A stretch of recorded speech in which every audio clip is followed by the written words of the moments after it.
Welcome to the debut episode of Empower.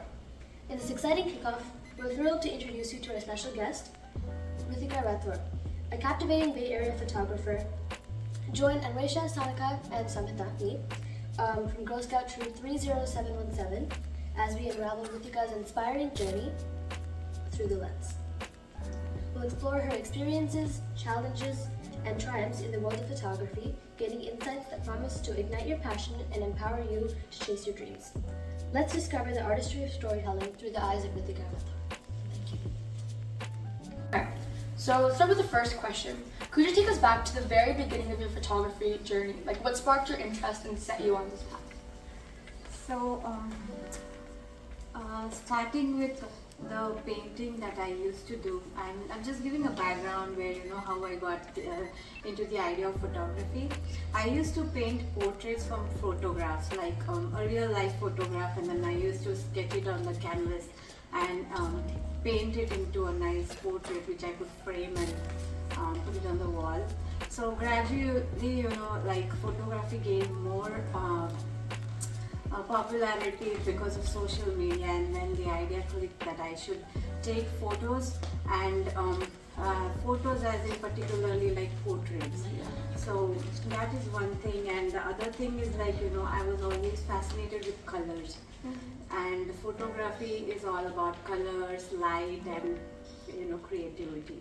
So that is one thing, and then the next point I would say is nature has always fascinated me because nature has all different colors, and as I said, colors, I'm very much interested into colors and types of patterns and everything. So that is there, and also photography includes the concept of meeting people, talking to them. So I like doing that. So that is also one aspect in that. And Okay. So were there any mentors or individuals who guided you in your early days of photography, and how did their influence impact your growth? So definitely every form of art has to be learned. I mean, you cannot just one day go and get into a profession if you don't have a nice background study of it. So I had a mentor named Shelby Oliver. She was a portrait and a natural light photographer. So I got quite inspired with her work, and she used to shoot weddings, families, and that's where I reached out to her, and she mentored me. She used to take me to the real locations where we used to go together. She used to teach me the light and camera settings, and that's how gradually I started trying on my own too, and that's how I got to learn that. Okay. Can you share if you have a particular photograph that holds a deep personal significance for you, and what's the story behind that image? So, few days back I shot a family portrait, and that family included parents, grandkids, and they were so happy, and everything was they were together. They wanted to make memories through the photographs. And then suddenly, after 15 days, I came to know that the client's mom, she just passed away due to some heart attack or something. And then, they called me and said how precious the picture was for them, and how they have framed it and put it on the wall. So moments like this touch me, and then, I realize the importance of photography and creating moments together. Yeah. Okay, that's interesting. So balancing creativity and practicality can be a challenge. So have you managed to stay true to your artistic vision while meeting real world demands? So there needs to be a balance in everything. So as far as my work is concerned, I need to balance quantity and quality, because if I take too much of work and I don't give quality, then I have to, then I don't do justice to that. So that is one point I have to consider while booking sessions or even while delivering the galleries. The next point would be creativity has no limit. If I sit to work on one photograph, it might take me from morning to evening, but again then practicality comes into picture, and then I have delivery timings, so I have to stick to the time as well as be creative. So I would answer that. Okay. Capturing emotion is a powerful aspect of photography. How do you approach depicting emotions both in your life and through your subjects? So I would say emotion is a very integral part of art, because if there is no emotion, I would say there is no art as such. And every photographer has a different level of emotion for every situation.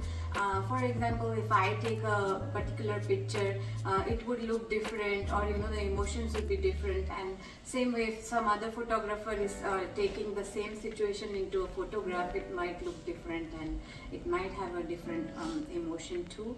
And also, like when I say photography, I like to do more of candid pictures because they capture more emotions rather than posed ones. So specifically for events, like I do event shoots, there I try to keep the pictures like candid to capture the emotions. So can you share a behind the scenes story from a particularly challenging or memorable photo shoot that left a lasting impression?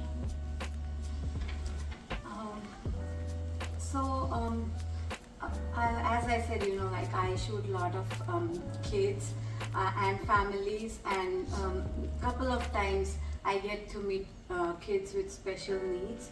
So parents, they are really struggling to get the kid in the picture, which is, they can use it to frame or they can use it as a memory. And special need kids, we have to deal with them a little differently, and that's where, because I deal with a lot of kids, I know how to handle the kids and take their candid pictures and give a nice memory to the parents. And when I see that happiness in their eyes after looking at that picture, then that gives me a lot of satisfaction. So that's how. The editing process is crucial. How do you balance enhancing your photographs with maintaining their authenticity and original context? Okay, so here I would like to mention that I hand edit the pictures. That is, I don't do script editing.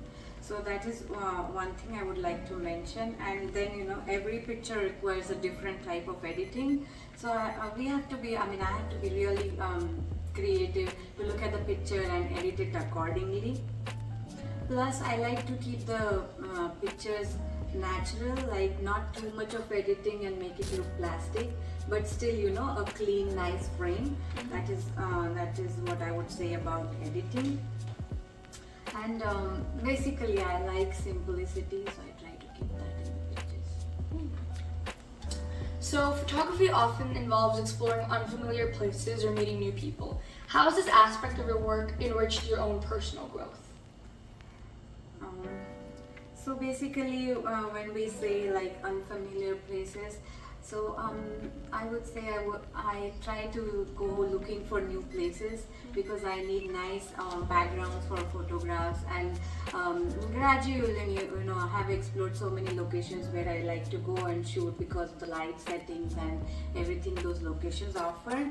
So that is the thing. And then meeting new people, like in my kind of work, I meet new families almost every time I shoot, unless it is like a repeated client. But when I meet new people, I like to network, and then that's how my business gets promoted through word of mouth. And also when we make networks, that ultimately leads to personal development. Personal identity can influence art. How do you incorporate elements of your personal experiences and identity into your photographic narratives?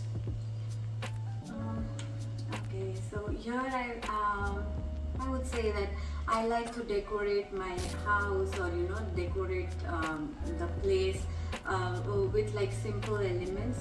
That's how my personal choice I put into the setups for photography, be it a 1-year photography, cake smash session, or any newborn. Everything needs like a decorated theme, color scheming and everything. So that personal choice I try to incorporate in my photographs. And also, as I said before, I like to keep it simple. So simplicity is what I like to incorporate too in a photograph. So yeah, I would answer. Looking ahead, what aspirations do you hold for your photography? photography. Are there any particular stories or concepts that you're eager to explore? So photography is a very vast subject, like every day is a learning day because every day something new comes up. Either it's a camera or it's a lens or the editing part of it. So I keep on learning and try to use it in my work that ways. And next, other thing I would aspire is I would like to help people from my photography business, whatever I make in that, or by doing social work or by donating some amount of my income to some non-profit organizations. And I also plan and look forward to help underprivileged clients who are not able to pay. So for the final question, do you have any piece of advice you'd like to share for young girls who are still trying to decide what to pursue? Yeah, definitely. I would like to share a few things that I have done while starting my business. And yeah, so first would be choose the profession that you love and that makes you happy, so you don't get bored with it or you don't feel it as a burden. That is one thing. Second, I would say is dedicate yourself 100% to what you're doing and learn before you earn. I would say don't get into too much money part before while you're learning or while you're setting your career. Money is important, but it's not everything. First you have to learn and then think about earning. Money will follow gradually, because you have already learned it, then money has to follow after some time. So, and then also be consistent, be patient, and success doesn't come overnight. Yeah, that I would like to say. Yeah, thank you. Thank you for joining us on the debut episode of Empower. We hope Ms. Rathore's journey has ignited your own path of possibilities. As we wrap up, remember, success takes many forms and every journey is unique. Embrace your passions, seize opportunities, and dare to create your own narrative. Don't miss future interviews with inspiring women by subscribing to Empower. Share this episode and leave a review on your favorite platform if you enjoyed it. Until next time, stay empowered.